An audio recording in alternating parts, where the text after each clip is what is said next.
रोजाना मंडी भाव के लिए सब्सक्राइब करें और बेल आइकन भी जरूर दबाएं। एक्चुअल में जो अब केमिकल के एक केमिकल का यूज था हमारा कि नाइट्रोजन देके कुछ परसेंट उसकी यील्ड बढ़ाई जा सके जी। लेकिन कंटिन्यू केमिकल से अभी हमने लास्ट ईयर क्या है गवर्नमेंट ने सैंपलिंग कराई थी मिट्टी की। हाँ जी। तो उसमें क्या है कि हमारे जो मित्र कीट होते हैं सोयल में वो केमिकल के यूज से सब खत्म होते जा रहे हैं। जी जी जी। एक ऑर्गेनिक मैटर होता है वो खत्म हो गया, 0.4 रह गया है, जबकि मिनिमम होना चाहिए 10 के आसपास। जैसे प्राकृतिक खेती का मतलब है कि हम प्राकृतिक खेती में सिर्फ गाय के गोबर और मूत्र से ही खेती कर रहे हैं। जी जी। तो उसके लिए गवर्नमेंट एक गाय देसी गाय के लिए 30,000 रुपए अनुदान गवर्नमेंट की तरफ से मिलता है। जी जी। इस कैंप में जो सिखाया गया बताया गया उसको देखकर आगे क्या लगता है विचार, प्राकृतिक खेती की तरफ जाओगे या फिर?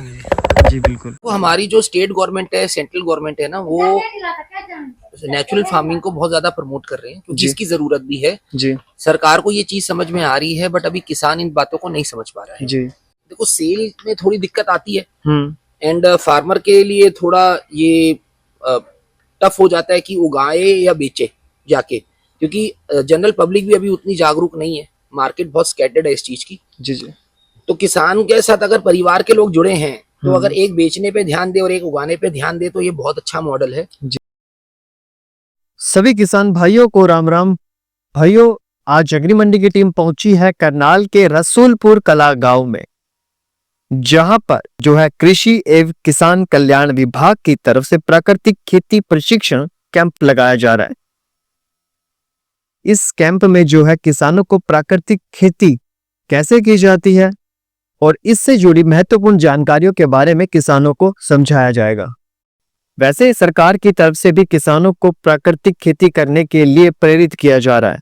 बाकी आज की वीडियो सभी किसान भाइयों के लिए महत्वपूर्ण होने वाली है। जो किसान भाई प्राकृतिक खेती करना चाहता है तो वीडियो को लास्ट तक जरूर देखते रहिएगा। तो सबसे पहले जानते हैं इस विभाग की तरफ से जो अधिकारी आए हुए हैं उनसे जानते हैं कि इस प्रशिक्षण का जो उद्देश्य है, इस कैंप का उद्देश्य है वो क्या है। सर जी नमस्कार। नमस्कार जी। सर जी एक बार अपना परिचय जानना चाहेंगे जी, आपका परिचय क्या, नाम है आपका, किस विभाग से हो जी वो बताएं। जी मैं मोहित राणा, एग्रीकल्चर डिपार्टमेंट करनाल से। जी। हेडक्वार्टर है जी हमारा नगला चौक। जी जी। और यहाँ क्या है एक प्राकृतिक प्रक्रिया चल रही है ट्रेनिंग सेंटर में। हाँ जैसे हमें पता चला प्राकृतिक कृषि प्रशिक्षण चला हुआ है, कैंप लगा हुआ है जी। तो इस कैंप का सर उद्देश्य क्या है? इसका सर उद्देश्य एक्चुअल में क्या है, फार्मर बहुत ज्यादा पेस्टिसाइड यूज करते हैं। हाँ। तो उस पेस्टिसाइड का नुकसान क्या है वो पहले मैं वो बता दूं कि लास्ट ईयर हमारा है ना राइस बाहर ज्यादा एक्सपोर्ट होता है। जी जी। तो वो सैंपलिंग करते हैं। जी जी। तो जब उन्होंने सैंपलिंग किया तो उसमें पेस्टिसाइड पाया गया एज पर राइस में। जी जी। तो उसके पेस्टिसाइड की वजह से क्या हमारा लगभग 10 से 12 कंटेनर वापस हो गए। ठीक है जी। तो उसका वो सब लॉस हुआ हमारा, मतलब राइस परचेज करने में वो प्रॉब्लम क्रिएट कर रहे हैं। ठीक है। तो वो केमिकल ना यूज करके हम प्राकृतिक खेती की तरफ जाएंगे तो उसका बेनिफिट मिलेगा, हेल्थ के लिए भी अच्छा है, सोइल के लिए भी अच्छा है, वो और फार्मर के लिए भी अच्छा जी। एक क्वेश्चन था, जो राइस जो कंटेनर वापिस हुए हैं जी, वो राइस पूरे ऑल इंडिया से थे या फिर एक्चुअली हरियाणा से? ऑल इंडिया के। हाँ वो ऑल इंडिया के राइस मिक्स कंटेनर थे। हाँ, क्योंकि उसमें क्या होता है कि गवर्नमेंट जो परचेज करती है पीआर तो सारा इकट्ठे ही एक्सआई के गोडाउन में इकट्ठा होता है। जी जी। वो इसलिए हुआ था क्योंकि उसमें पेस्टिसाइड ज्यादा यूज हो गया। ठीक है। जैसे यहाँ पे बताया गया था प्राकृतिक खेती से किसानों को जुड़ना चाहिए जी। तो इस जैसे कोई किसान प्राकृतिक खेती से जुड़ता है तो उसको क्या फायदा होगा? फायदा देखो सर ये है एक्चुअल में जो अब केमिकल के एक केमिकल का यूज था हमारा कि नाइट्रोजन देके कुछ परसेंट उसकी यील्ड बढ़ाई जा सके जी। लेकिन कंटिन्यू केमिकल से अभी हमने लास्ट ईयर क्या है गवर्नमेंट ने सैंपलिंग कराई थी मिट्टी की। हाँ जी। तो उसमें क्या है कि हमारे जो मित्र कीट होते हैं सोयल में वो केमिकल के यूज से सब खत्म होते जा रहे हैं। जी जी जी। एक ऑर्गेनिक मैटर होता है वो खत्म हो गया, 0.4 रह गया है, जबकि मिनिमम होना चाहिए 10 के आसपास। 10 के 0.4 रह गया, नहीं 6 का खत्म हो गया। 6 खत्म हो गया। और ये लगातार अगर कंटिन्यू हमने पेस्टिसाइड यूज किया तो अगर ये 1 या 2 तक आया तो इस सोयल में मतलब रेत में बालू में चेंज हो जाएगा। ठीक है जी। मतलब हमारी जमीन होने के बावजूद भी हम इस पे एग्रीकल्चर या खेती नहीं कर पाएंगे। ठीक है। जैसे अभी आप काफी किसान आए हुए थे तो किसान क्या मोटिवेट हुए हैं आप? जी ये कंटिन्यू स्टार्टिंग में देखो हमारे इधर क्या था, सिर्फ 2 से 3 फार्मर थे जी। अभी लगभग हमारे 25 से 30 फार्मर जुड़ चुके हैं और अभी एक ढाक वाले में 3-4 फार्मर हैं जो लगभग अपने लिए पर्सनल यूज के लिए 2 से 3 किले मतलब अपने पर्सनल यूज के लिए करेंगे। वो उसकी सैंपलिंग टेस्टिंग होगी, जब हमारी मिट्टी मतलब ताकतवर होगी, मित्र कीट अच्छे होंगे, तो ऑटोमेटिकली उसकी यील्ड अच्छी होगी। यानी कि किसानों की सोच बदल रही है प्राकृतिक खेती को लेकर। जी, जी जी सर, तो सरकार इसके अलावा और क्या मदद कर रही है किसानों की? मदद ये कर रही है सर, जैसे प्राकृतिक खेती का मतलब है कि हम प्राकृतिक खेती में सिर्फ गाय के गोबर हाँ। और मूत्र से ही खेती कर रहे हैं। जी जी। तो उसके लिए गवर्नमेंट एक गाय, देसी गाय के लिए 30,000 रुपए अनुदान गवर्नमेंट की तरफ से मिलता है हर साल मिलेगा हर सर? साल। हाँ, एक गाय लो, मतलब गाय, देसी गाय है हाँ, ना? परचेज के लिए, क्योंकि गाय के गोबर में सबसे ज्यादा बैक्टीरिया होते हैं सोयल को उपजाऊ बनाने के। अच्छा, यानी कि किसानों को सरकार की तरफ से एक देसी गाय पर सालाना 30,000 रुपए मिलेंगे हाँ सर? जी, हाँ जी। जी, हर साल मिलेंगे या फिर एक ही बार? गाय के लिए एक बार मिलेगा। हाँ, सर बहुत बहुत धन्यवाद, आप हमारे चैनल के साथ जुड़े, आपने अपना कीमती समय दिया जी। बहुत बहुत धन्यवाद सर जी आपका। ओके। इसके अलावा इस प्रशिक्षण कैंप में किसान भाइयों को क्या जानकारी दी और इस प्राकृतिक खेती को लेकर किसान भाइयों की अब क्या सोच है, इसके लिए जानते हैं एक किसान भाई से। नमस्कार सर जी। सर जी, जो यहाँ से प्राकृतिक खेती प्रशिक्षण का कैंप लगा था, यहाँ से आपको कैसा लगा आके? बहुत बढ़िया लगा जी, देखने में बहुत बढ़िया लगा जी। कि क्या सीखने को लगा जी? बस ये नेचुरल चीज नेचुरल है। हाँ जी, यानी कि एक ऑर्गेनिक जी प्राकृतिक खेती के बारे में बताया गया किस तरह से होती है। जी जी, इस कैंप में जो सिखाया गया, बताया गया, उसको देखकर आगे क्या लगता है विचार, प्राकृतिक खेती की तरफ जाओगे या फिर? जरूर जाएंगे जी, जी बिल्कुल करेंगे, थोड़ी बहुत तो करेंगे जी, ज्यादा नहीं करेंगे। जी जी। फिलहाल अब आप कितने एकड़ में खेती करते हो? 3 एकड़ में खेती करते 3 एकड़ में खेती करते हो जी। नाम क्या है जी आपका? हैं। मेरा नाम प्रताप सिंह है जी, जी। मैं यहीं पर गाँव से हूँ। अच्छा, रसुलपुरा गाँव से ही हो? जी जी, बहुत बहुत धन्यवाद। ठीक है, आखिर में जानते हैं इस प्रशिक्षण कैंप के जो ट्रेनर थे, जिन्होंने प्राकृतिक खेती के बारे में किसान भाइयों को जानकारी दी, उनसे जानते हैं कि आज का जो ये प्रशिक्षण कैंप था वो कैसा रहा, किसान भाइयों को उन्होंने किस तरह से प्रेरित किया। तो चलिए एक बार मिलते हैं सचिन जी से। सर जी नमस्कार जी। नमस्कार जी। सर जी, आज ये कृषि एवं किसान कल्याण विभाग की तरफ से एक प्राकृतिक खेती को प्रशिक्षण को लेकर एक कैंप लगाया गया था सर। हाँ जी। तो इस कैंप के बारे में बताइए, इस कैंप क्यों लगाया गया था और इस कैंप ये सफल कैंप रहा या फिर नहीं भी रहा? सर देखो, हमारी जो स्टेट गवर्नमेंट है, सेंट्रल गवर्नमेंट है ना, वो नेचुरल फार्मिंग को बहुत ज्यादा प्रमोट कर रहे हैं, क्योंकि इसकी जरूरत भी है जी सरकार को। ये चीज समझ में आ रही है, बट अभी किसान इन बातों को नहीं समझ पा रहा है। जी। तो हमारे जो करनाल का एग्रीकल्चर डिपार्टमेंट है, उनके थ्रू ये ट्रेनिंग कैंप आज हमारे खेत पे, डेमोन्स्ट्रेशन खेत है ना हमारा, हाँ क्योंकि हम कर रहे हैं काफी टाइम से, जी जी। तो वो लगाया गया था।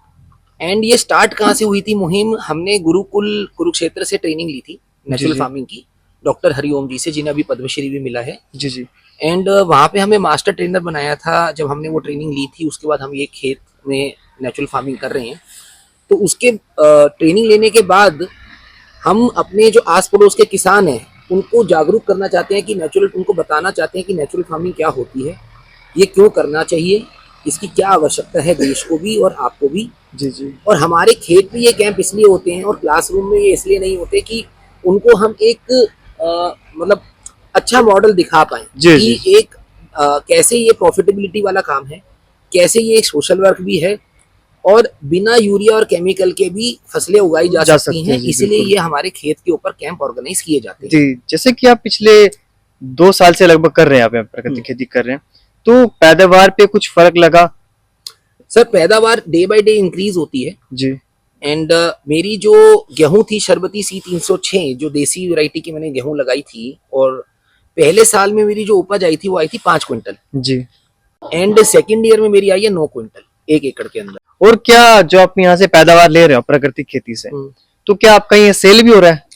सर देखो, उसमें भी कोई इंक्रीजमेंट आई है? ऑनलाइन देखो, सेल में थोड़ी दिक्कत आती है हम्म। एंड फार्मर के लिए थोड़ा ये टफ हो जाता है कि उगाए या बेचे जाके, क्योंकि जनरल पब्लिक भी अभी उतनी जागरूक नहीं है, मार्केट बहुत स्कैटर्ड है इस चीज की। जी जी। तो किसान के साथ अगर परिवार के लोग जुड़े हैं, तो अगर एक बेचने पे ध्यान दे और एक उगाने पे ध्यान दे, तो ये बहुत अच्छा मॉडल है। जी जी। बट अगर किसान साथ में हैं और घर वाले नहीं सपोर्ट कर रहे हैं जैविक खेती के लिए, कई लोग रेसिस्ट करते हैं, तो थोड़ा सा टफ होता है। बट देखो, हार्ड नए काम में तो मेहनत तो करनी पड़ती है, थोड़ा हार्डवर्क तो करना पड़ता है। तो जो हार्डवर्क करेगा सक्सेसफुल वो जरूर होगा। जी जी जी। और माध्यम बन जाते हैं जब लोगों को आस पड़ोस में पता चलता है कि आप शुद्ध उगा रहे हो, तो शुद्ध तो सब खाना चाहते हैं। थोड़ी कॉस्टिंग ज्यादा आती है, इसलिए लोग नहीं लेते। नहीं ले पाते। आप आज किसी को बोलो कि जी मैं केमिकल रेट पे ही शुद्ध दे दूंगा, तो लाइन लग जाएगी आपके यहाँ पे।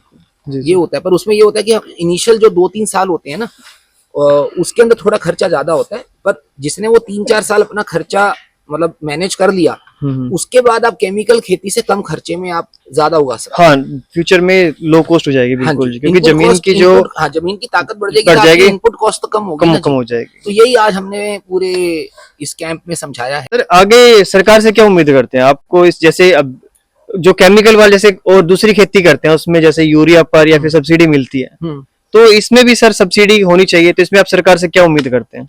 सर, सरकार से हम ये उम्मीद करते हैं कि सब्सिडी है, सपोर्ट है, पर थोड़ा सा उस सपोर्ट को और बढ़ाया जाए जी, ताकि लोग और जागरूक हों फार्मर्स इसके प्रति, क्योंकि सपोर्ट तो चाहिए ना, हैंड होल्डिंग चाहिए। मैं शहर का हूं तो थोड़ा जेब से पैसा लगा पा रहा हूँ, एक जो किसान है, जो 2-3 एकड़ का किसान है, वो जेब से कैसे पैसा लगाएगा? इनिशियल जो 2-3 साल थोड़ी मेहनत ज्यादा करनी है जी, तो थोड़ा सपोर्ट रहेगा तो अच्छा रहेगा। तो हम तो ये भी कहते हैं, केमिकल वालों को आप यूरिया डीएपी पे सब्सिडी दे रहे हो, जी, हम तो वो यूरिया डीएपी यूज नहीं कर रहे हैं ना, तो उतना तो सब्सिडी का पैसा हर साल हमारे अकाउंट्स में आना चाहिए। जी जी। एंड आप चेक एंड बैलेंसेस अच्छे रखो कि झूठ ना बोलेगी कि मैं नेचुरल कर रहा हूँ और सब्सिडी ले ले। हाँ जी, तो हाँ जी। आपको तो अपने ऑफिसर्स को थोड़ा टाइट करना पड़ेगा कि झूठ बोल के कोई सब्सिडी ना ले जी, हम तो यही बोलेंगे, पर यह सब्सिडी का अमाउंट इंक्रीज होना चाहिए। सर जी, बहुत बहुत धन्यवाद। अपने हमारे किसान भाइयों को, या फिर जो प्राकृतिक खेती से जुड़ना चाहता है, या फिर जो प्राकृतिक खेती से जो सब्जियां मिलती हैं हमें, उनको जो भी खरीदना चाहता है या फिर जो सीखना चाहते हैं इसके बारे में, अगर आपसे कांटेक्ट करे तो कैसे करे, वो आप बता दीजिए। सर, आप मेरे खेत पे भी आ सकते हो, रसूलपुर कला में है ये शुगर मिल से अगर आप आते हैं मेरठ रोड के थ्रू, तो शेखपुरा से आपको लेफ्ट लेना होता है, और मेरा मोबाइल नंबर है 9910004302। एक बार नाम बता दीजिए। सचिन अनेजा। बहुत बहुत धन्यवाद सर जी। Thank you.